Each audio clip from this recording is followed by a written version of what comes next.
What's up everyone and welcome back to the MMA Zone. Today, let's get started with Sean O'Malley deserves immediate title rematch? Recently, Sean O'Malley buzzed the MMA world by arguing he should have heard and still following his fight with Merab Dvalishvili. Well, while some fans have accused the former bantamweight champion of being in denial or just flat out trolling, it seems like an increasing number of people actually think that Sugar has a case. O'Malley faced the relentless grappling machine at UFC 306 and lost the fight via scores of 49-46, 48-47, and 48-47.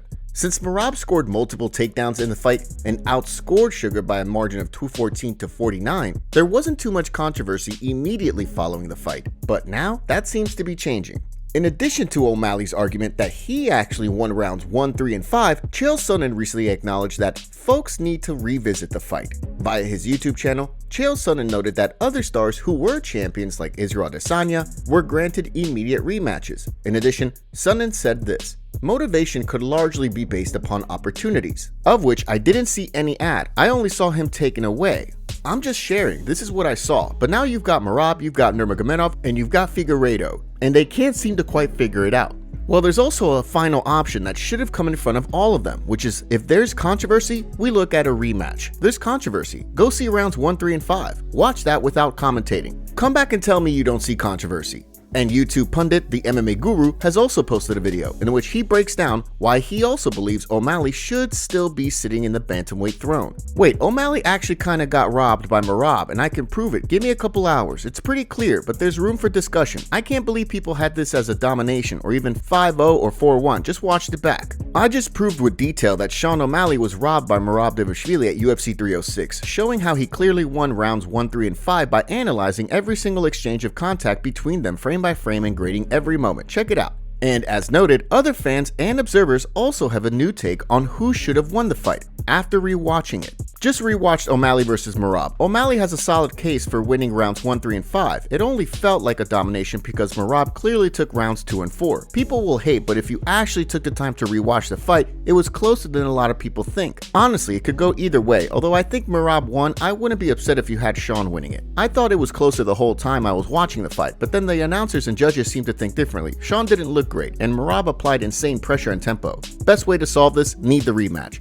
Have you rewatched the fight, and do you have a different view on who should have been awarded the fight? Now, all that aside, it would be pretty shocking if the UFC kept the bantamweight title on the shelf until it can book Dvalishvili O'Malley too. A key reason being that Sugar has to undergo hip surgery and isn't expected to be back until next summer at the earliest. But could O'Malley return to a title fight?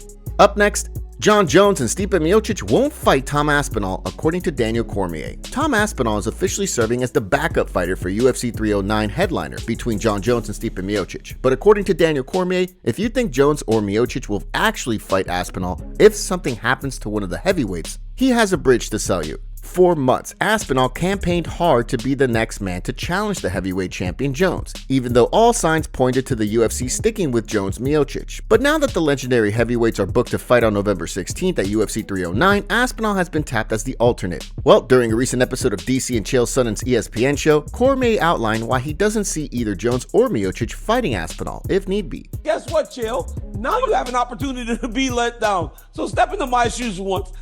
If one of those dudes get hurt, neither one of them is fighting Tom Aspinall. Really? You're out of your mind. No way. Really? No way. When Jon Jones got hurt the first time, Sergey Pavlovich was the backup fighter. Who fought? Who fought? Well, I understand that. But if somebody gets hurt, get ready for Tom Aspinall versus Ciryl Gane. Really? Mark my words. There you go. It is an interesting take, given how adamant Jones was that he should be fighting Miocic next, and the expectation that both men are very likely retiring after this fight. You can understand why DC doesn't see Aspinall fighting either man November 16th. On the other hand, you would think that the UFC has discussed the possibility with the camps of both Jones and Miocic, unless having the dangerous heavyweight as the alternate is just a PR stunt. What's your take? Update on Islam Makhachev injury. It remains to be seen when Islam Makhachev will defend the UFC's lightweight title next, but it sounds like it could be a bit sooner than some people may have been expecting. After Makhachev tapped Dustin Poirier out at UFC 302 in June, the MMA world shifted its focus to a showdown with Arman Tsarukyan at UFC 308. A big reason being that the Dagestani fighter has fought several times before in Abu Dhabi, and since the card is taking place on October 26th, the timing seemed to match up. Ultimately, it was revealed, however, that Makhachev was dealing with a torn ligament in his hand, and as it stands, the champion's next fight has not been booked yet. Some of what Abdelaziz had to say. He's good to go. He'll be starting camp very soon. Hopefully the UFC sets a date, and he's ready. Islam is hungry, man. He's coming for whoever the UFC gives him. We don't know the opponent or the date yet, but whoever it is, Islam will be ready. So this is really interesting. Could the UFC be looking at having Makhachev and Tsarukyan battle at UFC 310 on December? As this video is being produced, the event is still in need of a headliner. Up next, Dan Hooker's theory on Charles Oliveira versus Michael Chandler. When it was announced that Michael Chandler finally closed the book on the Conor McGregor fight, at least temporarily, and will fight Charles Oliveira instead at UFC 309, jaws were dropped throughout MMA. The booking has prompted extensive speculation about why the UFC opted to go this route, and Dan Hooker recently shared his rather interesting theory. After the Chandler-McGregor fight for UFC 303 fell through because McGregor broke his pinky toe, many believed the bout would just get rebooked for later in 2024, possibly 2025, but obviously that didn't go down. So while talking with Submission Radio recently, Hooker outlined why he thinks the UFC called Chandler and Oliveira about throwing down. Here's some of what the Hangman had to say.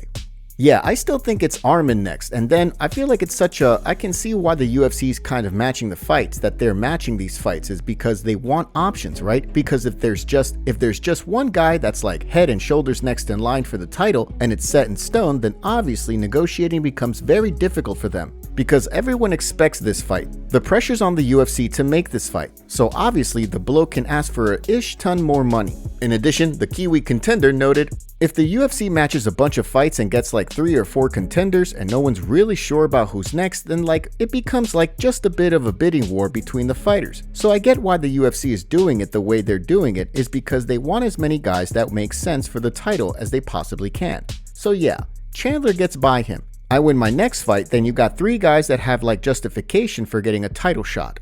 Hooker makes a solid point. After all, Oliveira is coming off a loss to Tsarukyan, and Justin Gaethje was bombed out by Max Holloway in his last outing. Dustin Poirier was submitted by the champion Makhachev this past June, so as it stands right now, there's no clear contender other than Arman. But if, say, Chandler takes out Do Bronx or Hooker buzzes the MMA world again with another memorable finish, then the UFC definitely will have more options. What do you think? Is Hooker onto something here?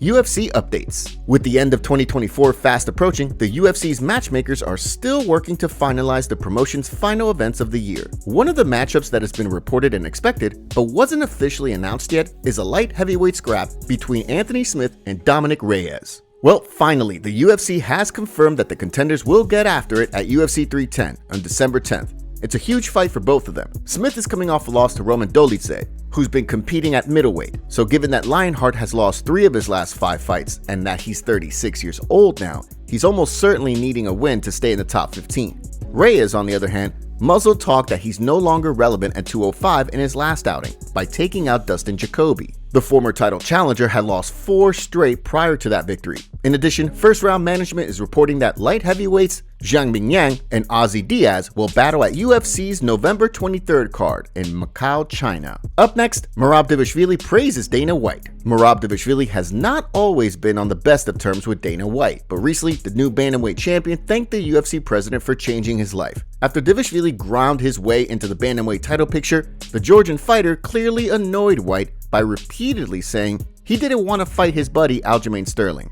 Then, ahead of his bout with Sean O'Malley at UFC 306, the cardio machine spiked White's blood pressure big time by announcing to the world he had suffered a cut in training. Well, following Merab's championship win at UFC Noche, the new champion thanked White in a social media post. It's been a week since I became the champion. I've been fighting for this goal for the last 14 years, and it seems so far difficult and impossible that I still can't believe it. I want to thank Dana White because he didn't find me that amazing at Ring of Combat. I might not have been a part of UFC and would have continued my path in another organization. Also, thanks to Hunter Campbell for all the work he does, and thanks to matchmakers Sean Shelby and Mick Maynor. Also to the UFC staff for their tireless physical work. There's no question the UFC brass correctly assessed Merab's abilities, even if they may have questioned their decision during Merab's early days with the promotion, as he dropped his first 2 UFC fights. But of course, since then, Merab has done nothing but win 13 straight and counting. Alexander Volkov is out of his fight with Ciryl Gane at UFC 308 due to an injury. The bout is currently being rescheduled for UFC 310 in December. Top comments. Conor McGregor is so deluded talking about show him trying to do it against me. He dominated you and talked trash while doing it, like hello. Chandler got KO'd by Oliveira. Bilal gets his own day. What a guy. But you're not going to put in there that McGregor's fight was much longer than the Michael Johnson fight? And Michael Johnson landed way cleaner and harder shots on Khabib than Conor did. Conor's a bum. You need to stop talking about the money changed him before you lose credibility. Except these newcomers who think you know what you're talking about.